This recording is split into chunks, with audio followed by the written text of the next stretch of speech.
अगर आप कोई दुकान खरीद रहे हैं या दुकान खरीदने की सोच रहे हैं, तो आप उसको मेंटेन किस तरह करेंगे वास्तु के अनुसार, इसलिए कुछ टिप्स आपके लिए लेकर आई हूँ।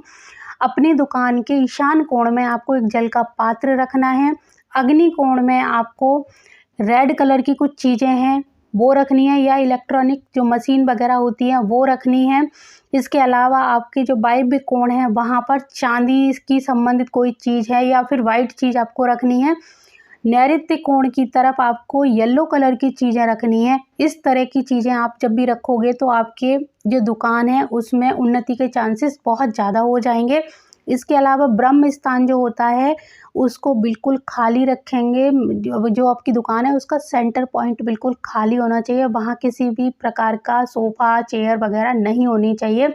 आईने आईने हमेशा आप उत्तर और पूर्व दिशा की दीवार यानी ईशान कोण में ही लगाएंगे। भूल कर भी दक्षिण और पश्चिम की दीवारों पर आईने का प्रयोग नहीं करेंगे। आपकी दुकान की जो एंट्री चाहे किसी भी दिशा में हो, आईने बहुत सोच समझ कर लगाएंगे, क्योंकि आजकल आईने का जो शौक है बहुत ज़्यादा बढ़ गया है। तो अपनी दुकान की एंट्री पर आईना अगर आप लगा रहे हैं तो एक बार ये देख लीजिए कि आपकी जो दुकान है उसका फेस किधर है, और उसी के अनुसार आपको आईने के लिए किसी से थोड़ी-सी जानकारी ले लें। अगर वो दक्षिण या पश्चिम की तरफ आ रहा है तभी आईने का प्रयोग करें, नहीं तो उत्तर और पूर्व दिशा में ही आईना लगाना चाहिए। पानी का सारा काम ईशान कोण में करना है। बिजली का यानी इलेक्ट्रॉनिक मशीन वगैरह जो भी चीज़ें हैं वो आपको अग्नि कोण में रखनी है।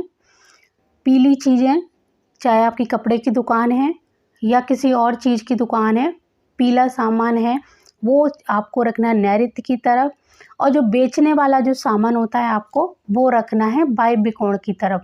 ख़ास तौर से वाइट चीज़ें, अगर आपके वायव्य कोण में कोई दोष आ रहा है तो वहाँ पर एक चंद्रमा की तस्वीर, फ़ोटो बड़ा सा फ्रेम करा के लगा सकते हैं, नहीं तो वहाँ पर वाइट पेंट करा सकते हैं या फिर वाइट एक सीट चिपका सकते हैं। इस चीज़ का आपको हमेशा ध्यान रखना है। और जो कैश बॉक्स होता है उसको आप अगर दक्षिण की दीवार पर जो आपकी तिजोरी है उसको रखेंगे तो उसको जो खुलना चाहिए वो उसको उत्तर या पूर्व की तरफ खुलना चाहिए, इस बात का ध्यान रखेंगे। और आपको बैठना है, यानी दुकान का जो मालिक होगा वो जहाँ पर भी बैठेगा उसकी जो पीठ होगी वो होनी चाहिए नैऋत्य कोण में, और उसका जो फेस होना चाहिए वो होना चाहिए ईशान कोण की तरफ या उत्तर पूर्व की तरफ होना चाहिए। कस्टमर का फेस हमेशा दक्षिण और पश्चिम दिशा की तरफ होना चाहिए, और जो मालिक है उसका फेस हमेशा उत्तर और पूर्व की तरफ होना चाहिए। ये छोटी-छोटी बातें हैं, अगर आप इनको ध्यान में रखेंगे तो आप देखना आपकी दुकान में उन्नति करेगी, चाहे किसी भी तरह की दुकान हो। और कुछ और जानकारी आपको दुकान से संबंधित लेनी है तो आप कमेंट में पूछ सकते हैं, जिसके लिए अगली बार मैं आपके लिए वीडियो बना दूंगी। इसीलिए दुकान आप किसी भी चीज़ की खोल रहे हैं, वास्तु के अनुसार चीज़ें रखना वहाँ पे शुरू कर दीजिए। आप देखोगे दिन दूनी रात चौगनी उन्नति करने लगोगे उस दुकान को, अगर आपने वास्तु के अनुसार मेंटेन किया तो।